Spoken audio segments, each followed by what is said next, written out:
What's up mga ka-Nors? Another video na naman ang ating ipifilm ngayon. Dahil nag-order ako sa Lazada ng cellphone. Dahil nasira ang aking cellphone na ginagamit. Dati naka iPhone 6 Plus ako. Actually, siya pa rin naman yung gamit ko. Ito pa rin. Kaya lang, mahangin bag... Wait lang ha.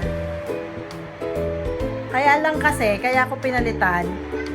Yung battery niya, from 100%, nagda-down siya sa, halimbawa, 100. Kaka-charge ko lang siya. Magagamit ko lang siya pag naka-open yung LTE. Magagamit ko lang ng 30 minutes or less. As in, ano na siya, hassle na siya sa akin. Dahil alam ko, sira na talaga yung battery. 54% na lang, actually 51% na lang yung battery health niya.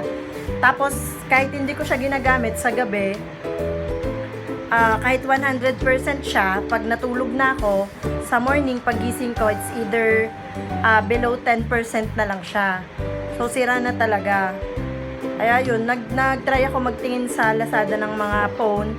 Tapos, yun, nakita ko yung Xiaomi parang nire-rave. Parang sobrang dami ng gustong bumili.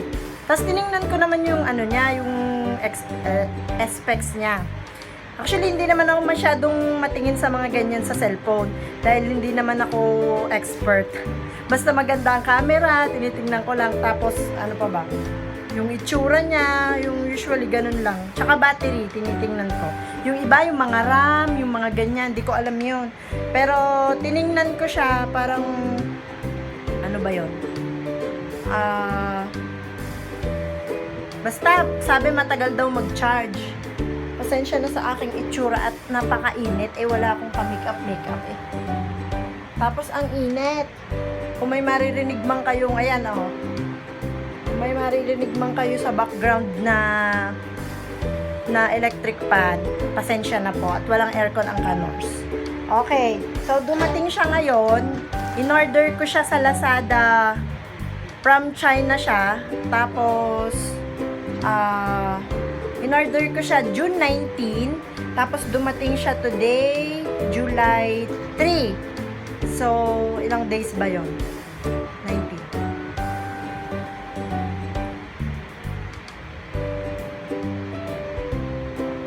14 days bago siya dumating. Okay na din. Tapos, pinabuksan ko muna siya nung dumating siya, pinabuksan ko muna siya dun sa nag-deliver bago ako nagbayad. Ito yung isa pa sa gusto ko kasi ano siya, cash on delivery. Kakatakot kasi na mag-ano sa mga ganyan yung magbabayad ka agad tapos pag dumating hindi yon. Though tiningnan ko naman yung reviews. Maganda yung mga reviews niya. Kaya rin ako napabili. Magkano bili ko pala? Ang bili ko sa kanya is 7,990 pesos. So, yun siya. Mura lang siya. 8,000. Tapos, cash on delivery siya kapag Lazada. Ililink ko sa baba yung kung saan ko siya nabili sa Lazada. Sana makatulong sa inyo pag gusto nyong bumili. Since mapapatunayan ko naman na totoo siya kasi dumating talaga siya sa akin. Tsaka, ano ba? Madaldal ka, girl. Sandali lang, napadaldal na po ang inyong ka-Nors. So, ito siya. Ganito siya dumating. Kita nyo ba? Ayan. Sa ganito siya. Actually, na-open na siya, oh. In-open na ni Kuyang magdi-deliver. Tiningnan ko siya. Safe. Ayan, oh. Parang iba pa siya sa bubble wrap. Mas maganda pa. Ayan, oh. Yung parang lobo. Para hindi siya masira. Tapos, sa loob niya, ito! Yes! Excited na po ako sa aking bagong phone. Huwag niyo na lang pong pansinin ang paglipad ng buhok ko. Kunyari nasa beach ako. So, ito po ang kanyang box. Wait, kita nyo ba? Ay, mali pala. Ayan. May nakalagay na Redmi Note 9. Tapos, ayan. Ganito siya. May plastic cover siya. Tinanggal na ni Kuya kanina. Tapos, sige, unbox na natin siya. Sa loob nito, so may plastic wrap siya, so secure, tinanggal lang ni Kuya kanina.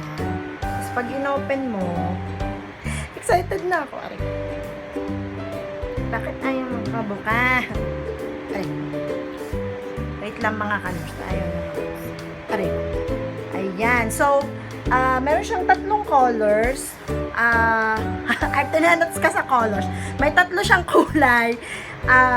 Itong midnight blue, tapos itong green, tapos itong pinili ko yung white na may parang nag-gradient. So, sa loob niya ito. Ano ba to? Wait. Ito, yung parang sa iPhone, yung pansundot sa sa lalagyan ng cards, SIM card. Tapos, sa loob, may free na jelly case, tsaka manual. In fairness, yung free na jelly case, hindi siya yung hindi siya yung mumurahin. Parang magandang klase siya na jelly case. Ayan. Ganito yung itsura niya. May free siya na ganito. Tapos, sa loob, yung manual and warranty card. Ano pa ba? Ano ba ito? Mamaya ko na ito babasahin. Kung ilan ang warranty niya.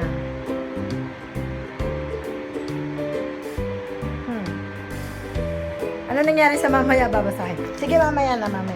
Tapos ito, yung user guide. Ito na, pinakahihintay natin. Excited na ako. Ito na siya. Bakit ayaw? Jaran! Wow, meron pa talaga. Ito siya. Kita nyo ba? Ito yung nagustuhan ko sa color. Parang gradient. Ayan. Kita nyo ba? Yan, ito itsura niya. So, parang ganito. Ang ganda! Ay, sarap. Ayan, ganyan siya. Parang, mas maliit siya sa 6 Plus. Mas payat. Kaysa sa iPhone 6 Plus. Mas mahaba. So, ito siya. Meron siyang, teka, tanggalin natin. Meron siyang plastic cover. Tanggalin natin.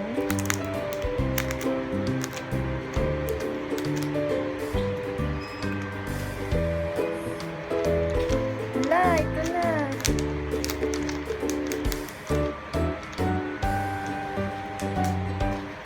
Yes naman. Yeah, ito na siya. Teka. So, ito siya, wait. Ayan, yung itsura niya. At baka maibagsak ko pa bago-bago. Ayan. Ito itsura niya. Ang ganda. Tapos, teka. Open natin siya. Charan! Nag-open na siya. Wala, excited na ako. Charan. Parang nakikita ba? Sa mga gustong bumili ng phone online, lalo sa mga Lazada, ganyan, tingnan nyo lang yung reviews. Kasi ako tiningnan ko lang yung reviews kung talagang totoo. Kasi sa siya parang Lazada Mall. Xiaomi talaga siya. Anong tawag doon? Pero sa nga lang, overseas. Kasi that time, walang available dito sa Pilipinas. Sa Lazada kasi, may partnership siya with Xiaomi Philippines. Pero that time, nung June 19, nung umorder ako, sa sobrang excited ng kanors ninyo, ay hindi ko na nahintay yung parang stocks dito sa Pilipinas. Pag dito, nakita ko kasi, nagtingin-tingin ako ng mga reviews, yung dito sa Pilipinas, kung o-order ka na manggagaling lang sa dito, within 4 days, dadating na siya. Itong akin, this took 14 days tulad nga nung sabi ko kanina. Medyo matagal lang pero okay na rin dahil ang sabi nila kaya matagal dahil syempre pandemic ngayon, bago siya nakarating from China to Pilipinas sa customs, syempre medyo mahirap. Charan! Ito na siya. Wait. Ito siya na nag-open. So, basta ililink ko kung saan ako kung saan ako na bumili na site sa Lazada at tsaka so basta ito yung ingay ng pamangkin ko sa baba. So ayan siya, open natin siya, wait lang. Tapos dito sa box may kasama siyang eto lang pala yung masasabi ko na downside nito. Ang hindi ko lang nagustuhan, yung charger niya is bilog. So, kailangan mo ng adapter para dito. Or, alam niyo yung bilog sa saksakan, ito yung charger niya. Wait. So, bilog siya, di ba? So, kailangan nyo pa siyang lagyan ng adapter. Adapter nga ba ang tawag doon? Or, yung sa mga extension, yung bilog na saksakan. What else? Ayun lang naman. Hindi ko na ipapakita sa inyo kung ano siya, kasi lalagyan ko pa siya ng mga SIM card at i-enjoy ko pa ang pagka-excite ko dito sa aking cellphone. Bale, pinakita ko lang naman kung ano yung itsura ng